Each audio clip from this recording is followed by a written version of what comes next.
Un hiver doux, du soleil capricieux en alternance avec la pluie, comment une station comme celle de Bramelou vit-elle cette saison? Quelle est l'histoire et l'avenir de cette station aveyronnaise? Cette station de Bramelou, c'est une des deux stations de l'Aubrac aveyronnais. Or, comme la Yole, c'est une station qui a été créée au début des années 60, station de ski alpin à l'origine. D'ailleurs, dont l'emplacement était un peu plus loin, c'était pas ici sur ce lieu, c'était un peu plus loin au bout de la forêt, au-dessus en gros de l'étang des Picades. Et avec le développement de la station, ça a été recentré sur le secteur où nous sommes là, en fait à la naissance de la Borale de Moussours. Alors c'est une station, à l'origine une station de ski alpin, qui dans les années 70-80 s'est diversifiée sur d'autres disciplines, comme le ski de fond, la raquette, entre autres.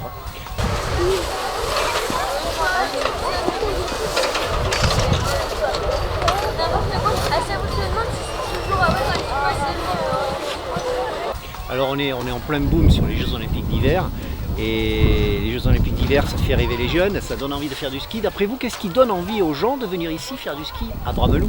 Alors, à Bramelou, son attractivité, c'est quand même d'être un peu polyvalente. Alors elle est aussi bien attractive pour les débutants, parce qu'on a une piste qui est relativement longue à faible pente, et d'autres pistes aussi qui sont plutôt forestières, mais qui sont assez pentues et qui sont malgré tout bien attractives. D'ailleurs, on voit souvent, en fonction de l'enneigement, dès qu'on a une bonne neige, on voit tout de suite des bons skieurs qui viennent pour skier sur la totalité du domaine. Peut-être, oui, les gens ça incite, oui.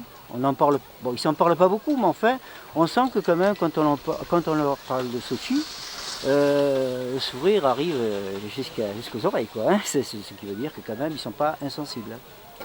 Oui, c'est une station aussi qui a quand même qui a un cachet aussi familial, hein, comme les stations de l'Aubrac. On n'est pas du tout, on joue pas dans la même cour que les grandes stations alpines ou pyrénéennes. On a gardé quand même une dimension, on va dire populaire entre guillemets, familiale. Et tout le monde, les skieurs et les non-skieurs peuvent venir profiter d'une journée à Bramelou comme c'est le cas aujourd'hui. Là il y a beaucoup de voitures, mais on n'a pas que des skieurs, on a des parents qui sont venus faire un petit peu la sortie du dimanche avec les gamins, qui viennent profiter, qui viennent faire de la raquette, qui viennent faire tout simplement de la marche dans la neige ou profiter du soleil, quoi. Il n'y a pas que la dimension sportive, ski. C'est vrai qu'on n'est pas très loin, donc autant en profiter. C'est une chance quand même d'avoir ça pas très loin de chez soi, donc on essaye d'y aller quand on peut. Le temps est quand même avec nous, il faut reconnaître. Hein. La neige, le soleil, la douceur. Bon, on ne va pas quand même se plaindre, hein, c'est sûr. Hein, c'est une journée vraiment positive, quoi. Hein. Voilà. Qu'est-ce qui attire les gens finalement à venir à Bramelou? Mais écoutez, c'est l'ambiance. Il y a quand même une bonne ambiance. Les gens sont bien reçus. Bon, ce qui n'est pas quand même négligeable par rapport aux grandes stations où c'est vraiment anonyme. Qu'est-ce qu'il y a? Bon, c'est familial, oui. Et puis les prix. Bon. C'est assez familial, c'est une station familiale et puis les paysages sont jolis, quoi. Vous avez eu l'occasion un peu d'aller dans d'autres stations, dans les Alpes, dans les Pyrénées, dans le Cantal? Dans les Alpes, oui. Ouais, si vous deviez comparer en fait, quel est l'avantage et qu'est-ce qui donnerait envie finalement? Pourquoi? Comment on peut inciter les gens à venir ici à Bramelou, dans l'Aveyron? C'est beaucoup plus convivial, c'est vrai que les stations dans les Alpes c'est beaucoup plus gros, c'est un domaine skiable qui est beaucoup plus vaste et du coup il y a beaucoup plus de monde. Alors qu'ici, le domaine skiable est certes pas super étendu, mais il y en a pour tous les goûts. Et il y a moins de monde aussi, donc c'est vrai que c'est beaucoup plus agréable pour le ski.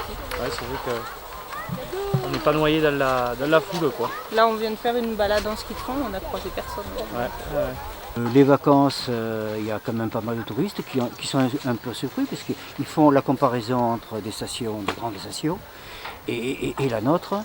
Et certains qui quand même, ils sont satisfaits quand même, hein, ils sont enchantés du cadre, de l'ambiance, de la convivialité et également après, en finale, les prix, hein, ça il faut le dire. Hein.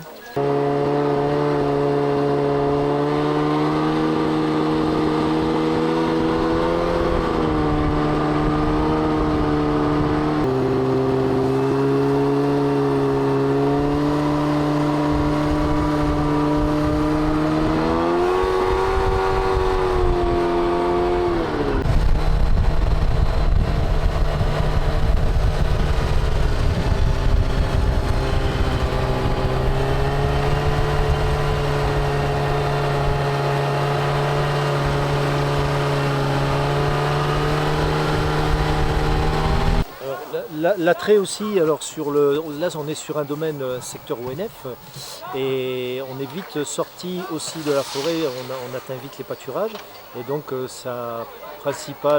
principal intérêt du secteur, c'est la randonnée évidemment, comme la majeure partie de l'Aubrac, mais on a beaucoup de sentiers balisés pour la période estivale.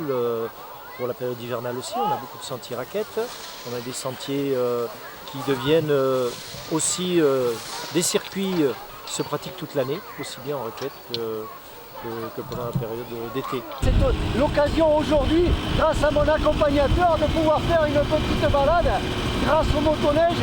Alors, je vous remercie.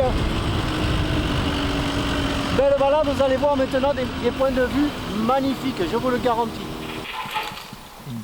Alors, où est-ce qu'on voit? On voit la pointe du Puy-Marie là-bas au fond. Ouais. Tout au fond là-bas, à gauche d'Aubrac et entre la forêt de Rigambal, juste au col, un peu au milieu, on voit la pointe du Puy-Marie, du Cantal. Et aujourd'hui, on est arrivé à faire un peu une synthèse de tout ce qui, on va dire, on a gardé le plus intéressant et le plus fiable et les endroits les plus ludiques. Voilà, donc l'hiver, en ayant concentré un petit peu les possibilités, l'intérêt c'est de faire durer, quoi. Que Bramelou reste ce qu'elle est, une station à dimension humaine avec ce potentiel et cette diversité. Là on est là en réalité c'est la route qui traverse la station et qui sert de chemin de randonnée. D'ailleurs, on le voit, le petit complément, ça va être de dire que sur Bramelou, vous avez des chalets qui se sont construits ces dernières années et ce sont principalement des gens extérieurs à l'Aveyron. Donc c'est des gens qui ont un intérêt pour la nature en général et ces personnes viennent plus spécialement du Gard et de l'Hérault, par exemple. Donc on voit bien qu'il y a une attractivité pour le milieu naturel sur le secteur de Bramelou. Merci messieurs. Bon, c'est vous.